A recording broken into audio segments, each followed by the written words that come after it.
Hello, good morning. Myself doctor K C. Siloliya, सहायक आचार्य रसायन शास्त्र, सम्राट पृथ्वीराज चौहान राजकीय महाविद्यालय अजमेर।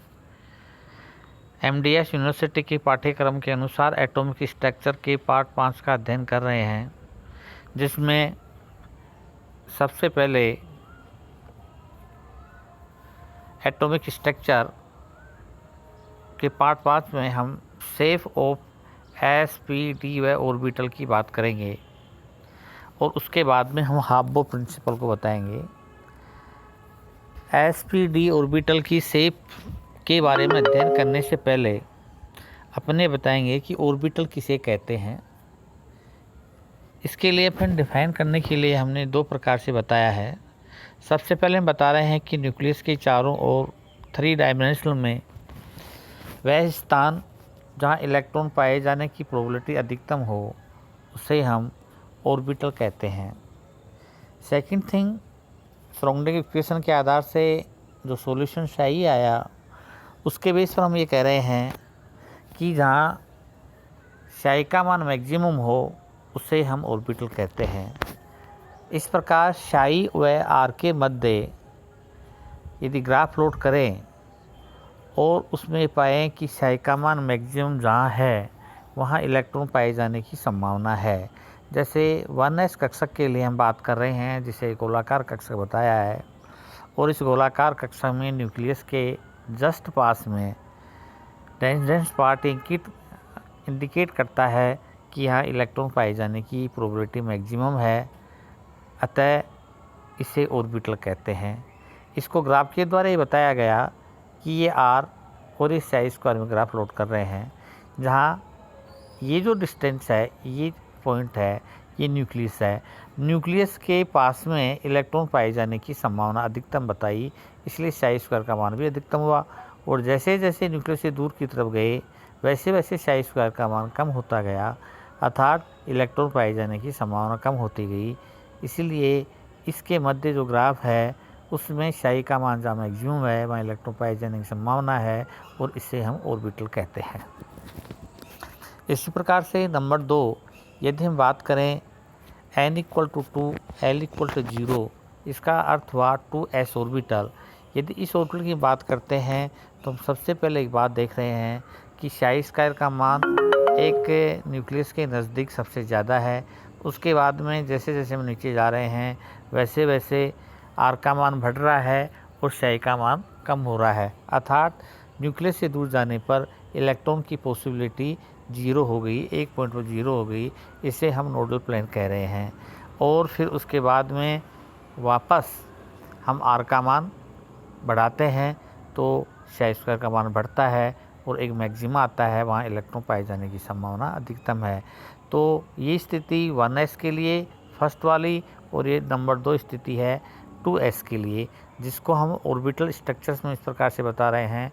ये 1s, ये 2s और इनके जो मध्य का भाग है इसे हम नोडल प्लेन कहते हैं, जिसमें इलेक्ट्रॉन पाए जाने की संभावना 0 है, इसीलिए इसे नोडल प्लेन कहते हैं। ठीक इसी प्रकार से यदि हम बात करते हैं n = 2 l = 0 की, तो यहाँ हम इस प्रकार से बात को एक्सप्लेन कर रहे हैं। सबसे पहले हम ये बता रहे हैं कि ये जो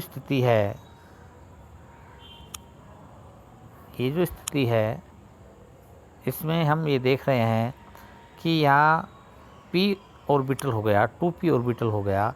जब 2p ऑर्बिटल की बात करते हैं तो स्पष्टतः यहाँ एक बात होती है कि ये इसमें p डबल शेप होता है, और डबल शेप होता है तो उसमें 2 लोब्स होंगे। तो 2 लोब्स होंगे, इट मीन्स दोनों लोब्स में इलेक्ट्रॉन पाए जाने की संभावना होगी, और इसके मध्य में जो होगा वो नोडल पार्ट होगा। इसके मध्य में जो बता रहे हैं नोडल पार्ट होगा, यही हमने ग्राफ में बताया। इसके पीछे में जब ग्राफ देखते हैं तो इसमें यही बात आती है कि इसके जो पार्ट है, अर्थात जो ग्राफ है, सेकंड थिंग्स में हम ये देख के बता रहे हैं आपको, ये बता रहे हैं, ये ग्राफ बता रहे हैं, इसके इस पार्ट में इलेक्ट्रॉन पाए जाने की संभावना कम है। तो ये दोनों डबलों के बीच का नोडल पार्ट है जहाँ इलेक्ट्रॉन नहीं पाया जाता, और ये लोब्स जहाँ दोनों हम बताएं, ये लोब्स और लोब्स, यहाँ इलेक्ट्रॉन पाए जाने की संभावना है। ये डायरेक्शनल होता है। तो यदि ये पी एक्स दिशा में इलेक्ट्रॉन्स हैं तो इसे पी एक्स के साइड बता देते हैं, और यदि वाई दिशा में है तो 3 डायमेंशन में पी वाई लोब्स बता देते हैं, पी जेड बता देते हैं, जिसके लिए क्वांटम संख्या डिटरमाइन करके और हम उसकी स्थिति को क्लियर कर सकते हैं कि ये ऑर्बिटल है और इसमें इलेक्ट्रॉन किस जगह पाया जाता है। इस साई स्क्वायर वर्सेस आर के मध्य ग्राफ के द्वारा बताया जा सकता है। ठीक इसी प्रकार से नंबर 2 हम बात करते हैं डी की, या यूँ कहें n = 3 l = 2, अर्थात 3D हो गया। अब 3D की हम बात करते हैं तो 3D में 5 ऑर्बिटल्स होते हैं और 5 ऑर्बिटल्स द्विडंबल होते हैं, तो जिसको अलग अलग प्रकार से हम शो कर सकते हैं। जैसे सबसे पहले dx²y² की बात करते हैं तो हम ये कहते हैं कि ये dxy है। dxy का मीनिंग हो गया कि 3 डायमेंशन में x और z के मध्य जो पार्ट है, x और z के मध्य जो है वो xy प्लेन हो गया। ठीक इसी प्रकार से यदि हम dxz की बात करें तो हम ये कहेंगे कि वह पार्ट जो y और z के मध्य हो गया, वो आपकी yz हो गया।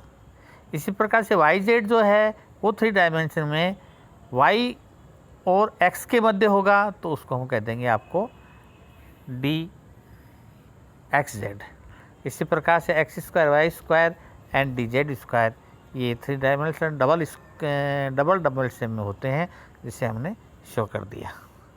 ठीक इसी प्रकार से ऑर्बिटल की जो स्ट्रक्चर है वो स्पष्टतः r व साई² के मान के आधार पर ऑर्बिटल का निर्धारण तथा जिस दिशा में इलेक्ट्रॉन पाए जाते हैं उस दिशा में साई² का मान मैक्सिमम, ये इस हिसाब से कर सकते हैं। या शॉर्ट में भी कह सकते हैं कि s ऑर्बिटल गोलाकार होता है, p ऑर्बिटल डम्बल शेप होता है, और d ऑर्बिटल होते हैं वो द्विडम्बल होता है। यह अपने ऑर्बिटल्स की शेप का अध्ययन था जो हमने बता दिया। इसके बाद में बात करते हैं हाबो प्रिंसिपल। हाबो प्रिंसिपल का मतलब है निर्माण करना, टू मेड। तो हाबो में ये बताया गया कि यहाँ जो इलेक्ट्रॉन हैं वो ऑर्बिटल में कक्षक में किस प्रकार से भरेंगे।